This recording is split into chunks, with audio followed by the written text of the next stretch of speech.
За сайн байцгаана уу. Зүгээр сургалтандаа оръё тийм ээ. Бид нар игэл биш сүмийн итгэгч нарын мөн чанар. Тэгээд игэл биш сүм дотор байх уур амьсгалын тухай ярьж байгаа. Тэгээ өнөөдөр бас яг үргэлжлүүлээд энэ тухайгаа үзнэ. Тэгээ игэл биш сүм гэдэг тодорхойлолтоо би дахиад хэлмээр аа. Игэл биш сүм ерөөсөө игэл байх ёсгүй. Сүм өөрөө нутгийн хүчрхэг сүм байгаад зөвхөн өөрийнхөө хот өөрийнхөө үндэстэнд нөлөөлөө зогсохгүй, эргэн тойрныхаа үндэстэн, дэлхийн үндэстнүүдэд нөлөөлж чаддаг тийм сүм байх. Бурхан тэрийг л хүсэж байгаа байхгүй. Тэгэхээр бид нар тэрийг л ярина гэсэн үг. Тэгээ магадгүй бид нар бодохдоо би хэн блэ одоо тэгээд одоо тэр сүм нь хаана байгаа вэ? Тэгээд дэлхийн үндэстэнд нөлөөлөгч гэж юу гэдэг ингэж та бодож олно. Гэтэ тийм биш. Тийм биш. Яг л бурхан бол үргэлж өөрөө агуу сэтгэдэг бурхан. Тийм учраас тэр биднүүсийг яг юм сэтгэлгээтэйгээр амьдрах гэж хүсдэг байхгүй юу? Тэгэхээр та бодоод үзээрэй. Бид нар Есүс Христэд итгэнгүүтээ бурхан яадаг вэ гэхээр тэр бурхан минийх болдог, тийм ээ? Тийм биз дээ. Би Есүст итгэсэн, тэр миний бурхан болсон. Тийм учраас бид нар итгэлийнхээ анхны төвшөнд байхдаа, балчир байхдаа бид нар яадаг байсан бэ гэхээр миний бурхан минь намайг сонсоорой. Ээдээ намайг өрөөгөөрэй, намайг эдгээгээрэй. Гэ миний бурхантай харилцаа бол намайг тойрсон нэг тийм хүрээнд явагдчихсэн. Энэ ерөөсө буруу биш байсан. Яа тэгвэл нэрэл би дүнгэж анх төрсөн тэр бурхан миний хувьд маш их одоо чухал ач холбогдолтой тийм ээ. Тийм учраас бурхан бит хоёрын харилцаа бит хоёр дээр их төвлөрж исэн ба. Тийм учраас бид нар дуулахдаа миний төлөө ирсэн эзэн, надад хайртай бурхан, миний гуйлтыг сонсоод надад хариулдаг бурхан гэж бид нар дуулж ирсэн. Яг тэр төвшөнд байхдаа тийм ээ. Бидний бурханы тухай мэддэг мэдлэг, бид нар тэр байтугай Библийг уншихтай хүртэл миний бурхан миний төлөө юу хийж өгч чадах нь вэ? Би өөрийнхөө тэр нялх балчир сэтгэх хүндээ бурханыг ямар хэмжээнд мэдэх вэ? Тэгж үздэг байсан. Гэхдээ бурханы авралын эцсийн гол зорилго нь бол энэ байгаагүй ш. Бурхан намайг тойроод ингээд цэцэг тойроод нисэж байгаа эрвэхэ шиг нисгээгүү. Харин би дүнгэж анх одоо Христэд итгээд тэр миний бурхан болсон маа. Тэгээ бидний Малайзад сургалтанд сууж хахад Джонатан Дэвидийн эхнэр Эллен Дэвид гэдэг эмэгтэй пастор тэр эмэгтэй номлож ирсэн маш хүчтэй номлол байсан л та. Тэгээ тэр эмэгтэй тэгжсэн байхгүй өглөө босоод одоо бурхнаас үг гуйж л дээ бурхан минь ээ одоо би энэ конференц дээр ямар одоо номлол хийх вэ гэв.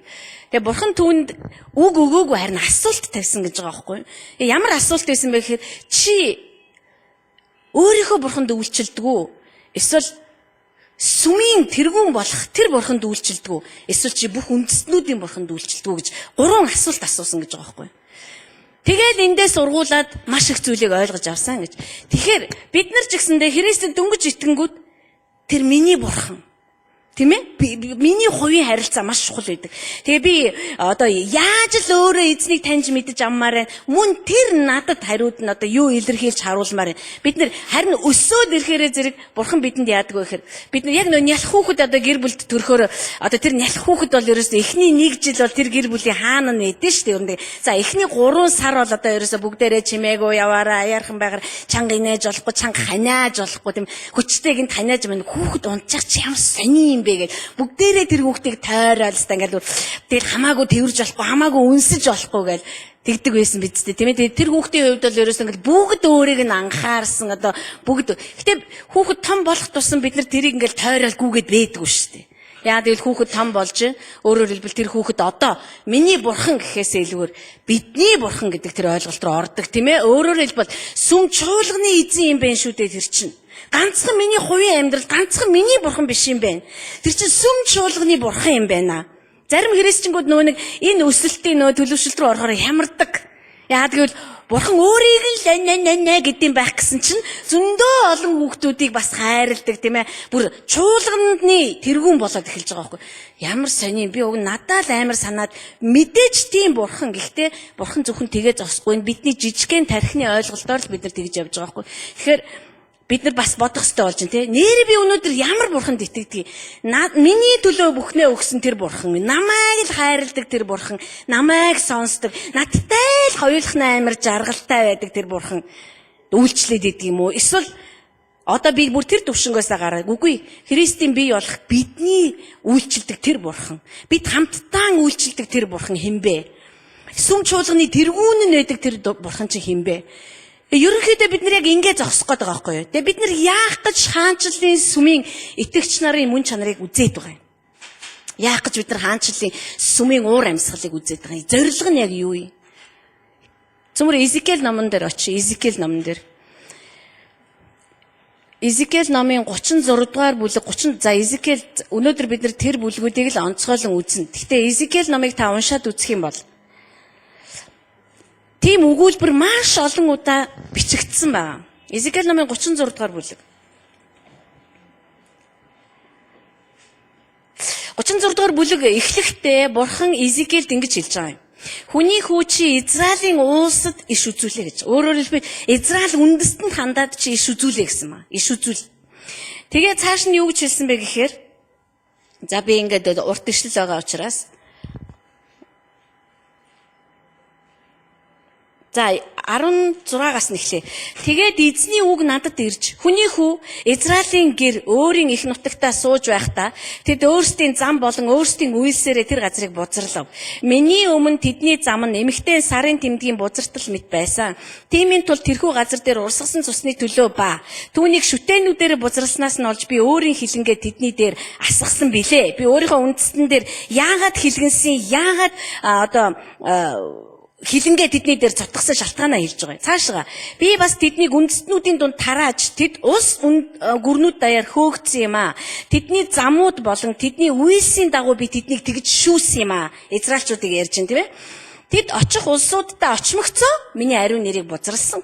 Учир нь тэдний тухай эдгээр нь эзний ард түмэн боловч түүний газраас гаргагдав хэмээн яригдсан. Гэвч Израилийн гэр нь очсон үндэстнүүдийнхээ дунд бузралсан миний ариун нэрийн төлөө би санаа тавилаа. Тиймийн тул Израилийн гэрт өгүүл.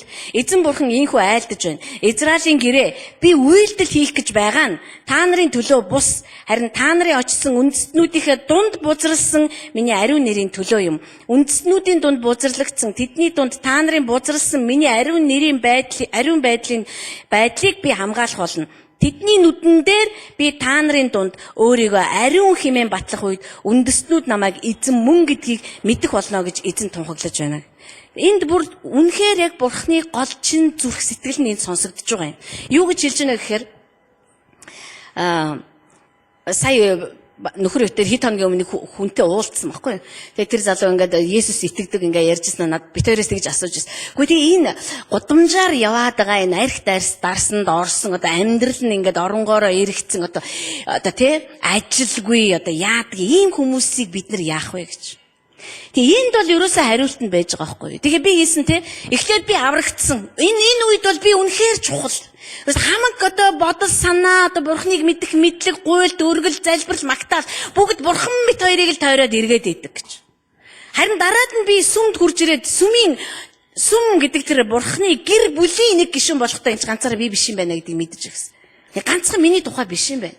Өчнөн олон түүнд хайртай түүний гэр бүл Христийн биеийг барьж байгуулж байгаа Христийн бие болж хоорондоо нийлж байгаа тэр бүх ах дүүсийн тухай юм байна. Харин тэн дотор би тодорхой байр суурийг эзэлж байдгийм байна. Тийм учраас бид нар яадаг вэ? Манай сүм өсөх нь их чухал болж эхэлдэг тийм ээ. Манай сүм одоо тийм сургалттай, манай сүм ингэж байгаа. Манай сүм Монголд хамгийн тэргүүний. Ингээ санаа тавилт маань одоо би биш бүхэл бүтэн сүмийн төлөө болж эхэлдэг. Энэ бас буруу юу гэвэл ерөөсөө тийм биш. Яг л бид нар энэ бүхнийг даван туулж гарч ирдэг. Харин бурхан энд биднүүсийг яг эцсийнхаа гол зорилго руу авчиж байгаа байхгүй. Бид нар яах гэж хаанчлал хэлсэн болох гэдэг юм. Улаанбаатар тастаа байгаагүй цоошин тийм ээ тийм сүмийг гаргаж ирэх гээд байгаа юм. Энд бурхан юу гэж хэлсэн бэ гэхээр миний та нарын дээр уурж хилгэнж байгаа ч бид нар цаашаа ишлүүдийг уушгаар бас гарч ирнэ. Мөн та нарын төлөө хөдөлж байгаа юм ч гэсэн та нарын төлөө биш харин тэдний төлөө гэсэн байгаа байхгүй. Тэдний төлөө. Тэр үндэстнүүдийн төлөө. Тэр намайг мэддэггүй тэр хүмүүсийн төлөө хийгдэж байгаа байхгүй. Тэгэхээр өнөөдөр бурхан та хэд хоёрын дотор Сионыг байгуулж байгаа шүү дээ. Та мэдгүй тэрийг бидний дотор бидний сүнсэн дотор Сионыг байгуулж байгаа. Яг гэвэл бурхан зөвхөн Сионоос удирдна гэсэн байхгүй. Түүнээс дотроо юу ч байгуулаагүй тэгэл 70 задгаа 60 хагархаа хүний дотроос бурхан удирдахгүй. Яг гэвэл бурхан өөрөө орж нутаглах өөрийнхөө эзэмшлийг хайж байгаа шүү. Тэр эзэмшил нь бидний дотор байдаг байхгүй юу эхлээд сүнс дотор байдаг байхгүй. Хэрвээ энэ Сион баригдчих юм бол бидний сүм чуулган дотор sion баригдана. Өөрөөр бурхан өөрөө оршин амьдрах тэр газараа сүм чуулган дотроо барина. Тэгээд нөө Филипп пасторын хэлжсэнаар айлчилж ирчээл цуглаан дуусангууд бай бай гэд яваад өгөхгүй. Мөнхөд тэр өөрийнхөө ард түмний дунд суун. Тэр sionыг бидний сүм чуулган дотор байгуулах гэдэг байгаа байхгүй юу? Эхлээд миний дотор, дараа нь бидний сүм чуулган дотор яах гэдэг нь ямар зоригтой юм. Тэгээ бид нар өсөе. Бид нар бүр заа юу 2 сая хүнтэй сүм болъё. Монголын одоо хүн ам тэр чигээр очих нь ш тэр сүм дотор чинь. Тэгээ монголчууд бүгд аврагдъя. Гэхдээ тэгээд яах гэдэг. Харин бурхан энд юу гэж хэлж байгаа нөхөр зэрэг. Өөрийгөө ариун хэмээн батлах үед үндэстнүүд намайг эзэн мөн гэдгийг мэдэх болно. Үндэстнүүд бидний дотор хэрхэн ажиллаж байгааг харахтаа, бидний амьдралууд босгон байгуулагдж байгааг харахтаа, бидний дотор sion байгуулагдж байгааг харахтаа, сүм чуулганууд босож ирж байгааг харахтаа, бүх үндэстнүүд тэр бол бурхан юм байна гэдгийг мэдэх байхгүй юу? Түүнээс чи ямар лаг юм бэ гэхгүй. Эсвэл танаас сүм ямар мундаг юм бэ гэхгүй. Харин бүх үндэстнүүд намайг эзэн мөн гэдгийг тэд нар мэдэх болно. Вавилон Небухаднесар тийм үү. Дараад нь Египтийн фараон Мосе очсон тийм ээ. Тэгээд Мосе эзний гарт зэвсэг болгож ашиглагдаад өөрийнхөө ард түмнийг гаргасан. Тэр ард түмнийг гаргахын өмнө Египтэд 10 гамшигыг буулгасан маа. Ерөөсөө бид нар хараа их сонирн байхгүй юу? Одоо ч гэсэн дэлхий дээр ер нь гамшигын байдалтай байгаа шүү дээ. Тийм биз дээ та нар мэдээ харах юм бол ерөөсөө ойлгохтой юм байхгүй тий. Бүр заримдаа гайхмаар. Бүр дайн болоогүй уус үндэстэн байхгүй юм шиг байгаа байхгүй юу? Ерөөсөө бид нар л тэр дайных нь хаана яваад байгаа юм бөөмөд байлтаал ерөөсөө байлтаал. Дэлхий дээр маш хүчтэй хөдөлгөөнүүд үүсэж байна. Гамшиг, байгалийн үзэгдэл, инерт тэрэг бүгдээрээ.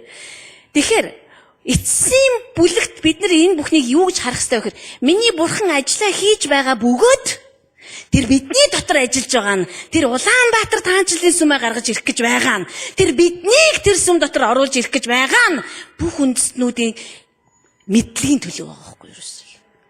Яг бай та бодож олон заа да юун ч амар савтсан юм ярьд юм дээ гэж. Тийм биш. Яа тэгвэл бид нар хэр ойлгоно тэр хэмжээгээр л хөдөлдөг хүмүүс. Тэр бид нар миний бурхан гэж ойлгол тэгэл ерөөсөө тэгэл нэг тэрүүхэн хавтаал сувдаа тэгэл насан туршдаа нэг бурхантай тэрвэрлдээстэй тэгэл үгүй тэгээ насан туршдаач тэр намайг тэрвэрлээд байхгүй л байх л та. Би өөрөө түүнтэй ингээл тэрвэрлдээл эрхлээл Саул хийвэл эрх хав шиг эрхлээл ингэж явсараа дуусна. Хизээч бид нар түүний бүрэн бүтэн төлөвлөгөөнд дотор орж чадахгүй. Харин бид нар тэр бол миний сүм чуулганы эзэн гэдгийг мэдэх юм бол арай илүү том хөдөлж эхэлнэ. Тэгтэл бид нар яг нэг л өдөр баг гэл нэг юм очоод мөрөгчин. Ингээл болоо юу? Одоо тэгээ яах вэ? Одоо ингээд энэс цаашаа юм байхгүй юу? Сүмнээс лаг болцсон тэгээ. Үнэн сүнслэг тэгээ тэнд дэстэнэ ингээд хараа орж ирсэн хүн болгон идгэрдэг, орж ирсэн хүмүүс чөтгөрөөсөө чөлөөлөгддөг. Магтаал загтаал нь үнэхээр агуу тэгээд ерөөсө тийм бай. Гэхдээ тэгэл болоо юу? Тэгэл болоо биш. Бидний дотор хийж байгаа энэ үндэстэн дотор хийж байгаа ерөөсө бүх ажлууд нь эцсийн сум нь хаашаа заагдаж байна гэхээр зэрэг бүх үндэстнүүд рүү л чиглэсэн байгаа байхгүй. Тэгэхээр бидний дотор ажиллаж байгаа бурхан миний төлөө гэхээсээ илүүгээр надаар дамжаад хурж болох бүх хүний төлөө л энийг хийж байгаа. Монголчууд тэр байтугай Изекиэлд бурхан ингэж хэлэхдээ энэ бүхнийг хийснээрээ Израиль намайг мэдэх болно гэж эцсийн цэгээ тавиагүй ш. Мэдээж бурхан хэлсэн Израиль миний хийсэн бүхий л хатуу ширүүн ажлууд болоод миний хайр инэрлээс болоод чи намайг үнэхээр царайн ганц эзэн мөн гэдгийг чи мэдэж авах болно гэд зогсохгүй. Олон үндэстэн бүх үндэстэн намайг эзэн бурхан муу юм байна гэдгийг мэдэх болно гэж хэлсэн байгаа байхгүй. Тэгэхээр бид нар тэгж амьдрах хэрэгтэй юм байна. Бид нар тэгж сэтгэж сурах хэрэгтэй юм байна. Нэрээ эцсийн зорилго бол бүх үндэстэн. Тэр бүх үндэстэн гэхээр зэрэг битгэд нэг тийм хүүхдийн гинэн ойлголтоор ойлгоод за би чинь тэгвэл одоо ингээл бүх үндэстэнгээр аялах юм байна. Аялчих магадгүй, аялахгүй үхчих магадгүй. Бидний нас гүйцэхгүй ч гэж маа тэр нь хамаагүй. Гэтэ ямар ч байсан л миний дотор сионо барьж байгаа нь сүм чуулган дотор сионо барьж байгаа нь эцсийн бүлэгт юу вэ гэхээр бурхан сионоос өөрийнхөө очирт таягаараа үндэстнүүдийг захирахын тулд байгаа байхгүй. Үндэстнүүдийг захирахын тулд. Тэгэхээр та бит хоёрын өнөөдрийн өдрийг хүртэл ингээл нухаал үзэл, яриал, тийм ээ, гайхаал, ингээд эрен хайгаал энэ мөн чанарууд, тийм ээ, хаанчлалын сүмийн мөн чанарууд, итгэгч биднүүсийн дотор суулгагдах ёстой тэр мөн чанарууд эцсийн бүлэгт юуны төлөө вэ? Бүх үндэстнүүд түүнийг эзэн мөн гэдгийг нь харахын тулд л байгаа байхгүй юу? Ерөөсөө л гол зорилго нь энэ. Ингээл бид нар ойлгож байгаа юм. Энэ маш энгийн нэг л өгүүлбэрт багтаж байгаа юм.